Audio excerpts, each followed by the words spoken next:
Mga kwentong pambata. Ang dalawang prinsesa. Ang hari ng isang sinaunang kaharian ay isang mabuting tao. Ngunit hindi niya alam ang kalagayan ng kanyang mga anak na sina Stella at Ellen sa kamay ng malupit nilang madrasta.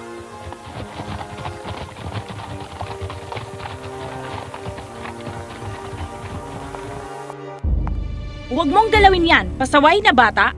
Ang mga alas na ito ay sakin. Pero binigay ito sa amin ni Ama. Bakit mo ito ginagawa? Huwag mo kong sagutin ng ganyan. Wala kang asal. Tandaan mo, ako na ang reyna ngayon. At ako ang magpapasya kung anong dapat dito sa palasyo. Pakiusap, madrasta. Hindi ba natin pwedeng...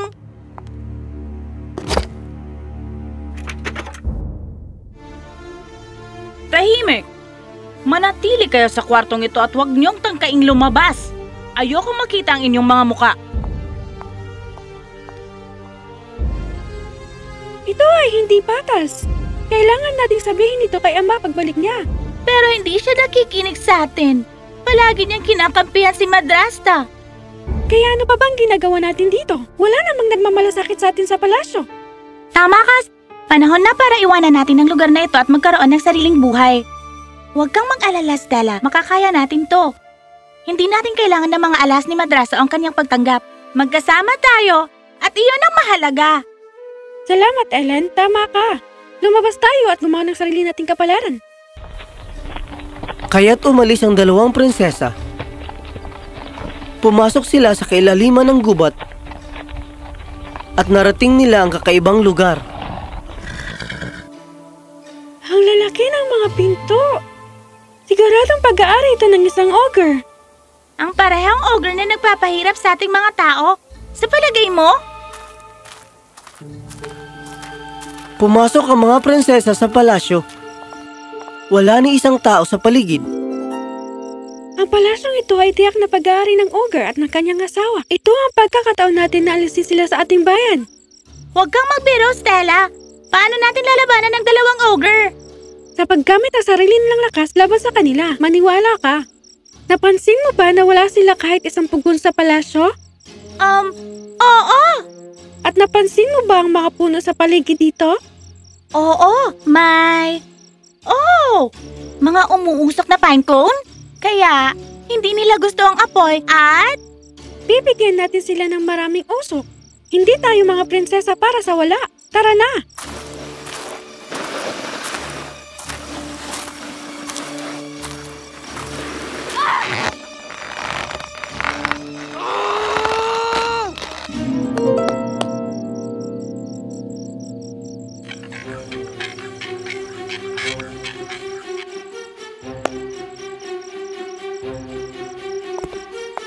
Muling bumalik ang ogre at ang kanyang asawa pagkatapos ng ilang sandali. Ang mga prinsesa ay naghihintay.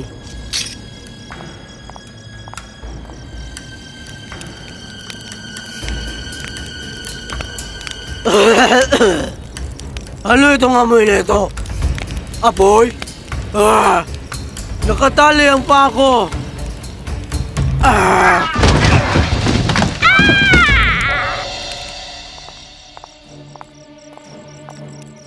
Andyan pala kayo! Huli kayo!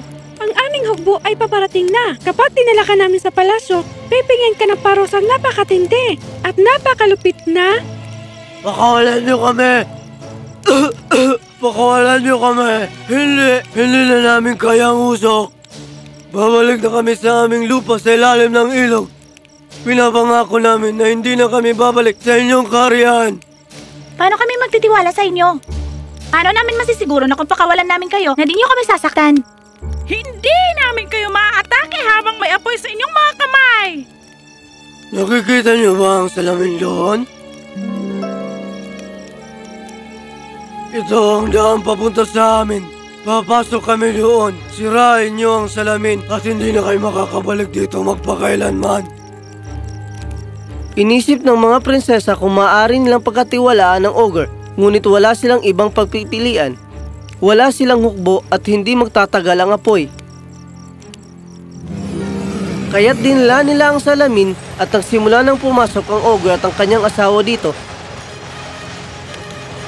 Ngunit bago sila pumasok, Dahil sa pagpapaalis niyo sa aming palasyo, sinusumpa ko kayo!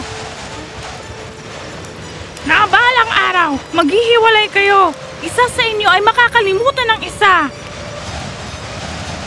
Ang lakas ng loob mo! Bawiin mo ang iyong sumpa, kundi sisirain namin ang salamin habang ang kalahati mo ay nasa loob at ang kalahati ay nasa labas. Wag!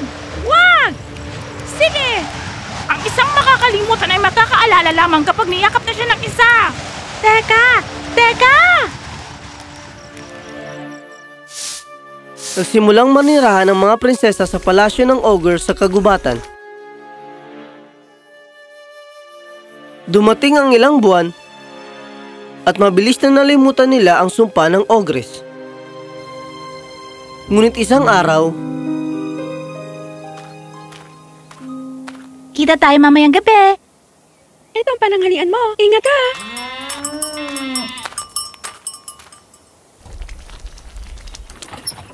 dumaan ang reyna ng kalapit na bansa.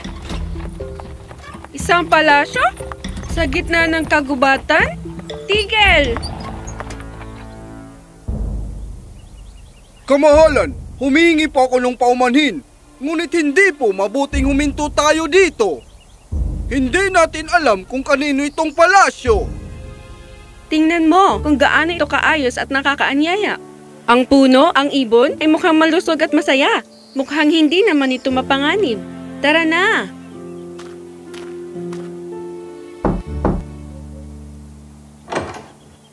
Ano po yun? Nauuhaw kami. Pwede bang makahingi ng tubig pakiusap? Oo naman, pasok kayo.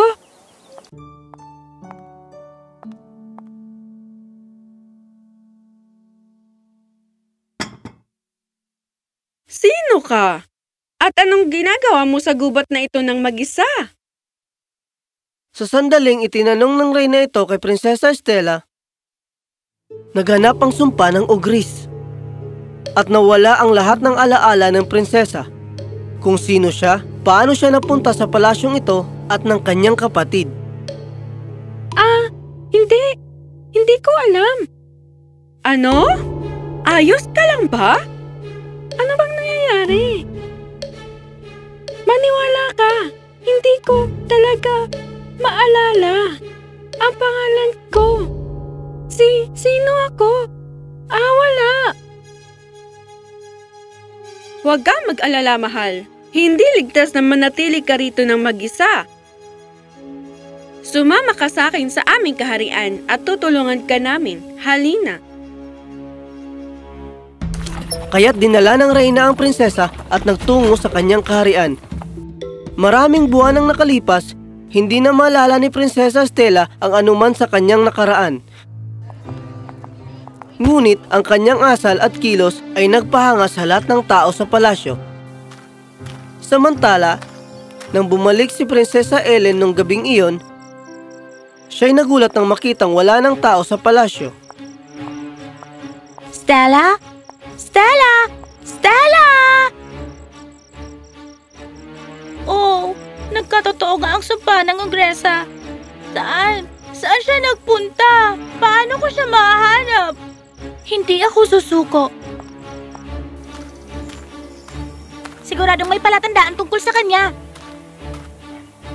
Ano to? Bakas ng paa ng kabayo? Dito? Baka may nagdala sa kanya palayo. Kaya't sinundan ni Prinsesa Ellen ang mga bakas ng paa ng kabayo sa lupa. At pagkatapos ng ilang araw ng paglalakbay, nakarating siya sa palasyo ng reyna. Maaring mapanganib ang mga tao sa palasyo.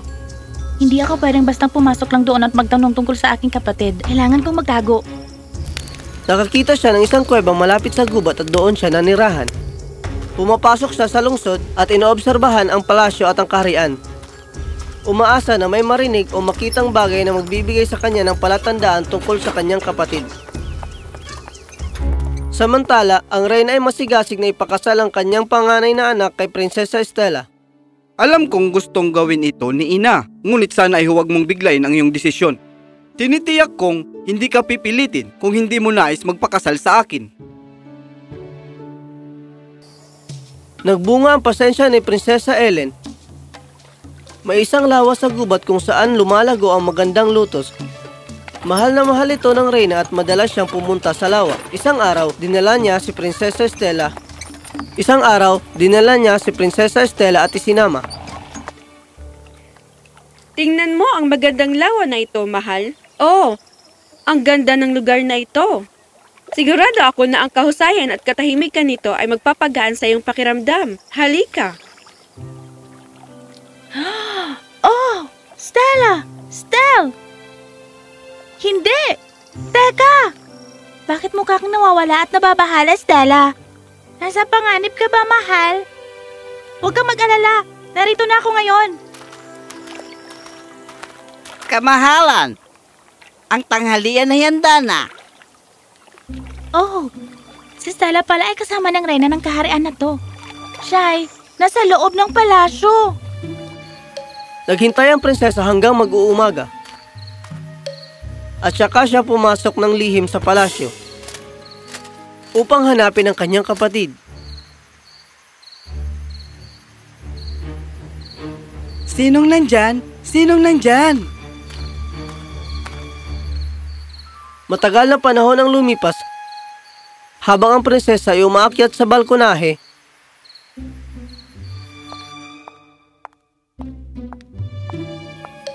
Nandyan ka pala.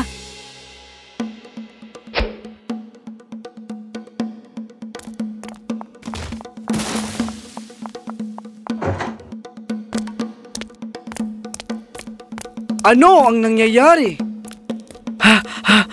May pumasok sa loob ng palasyo. Stella! Stella! Stella! Stella! Andyan ka lang pala!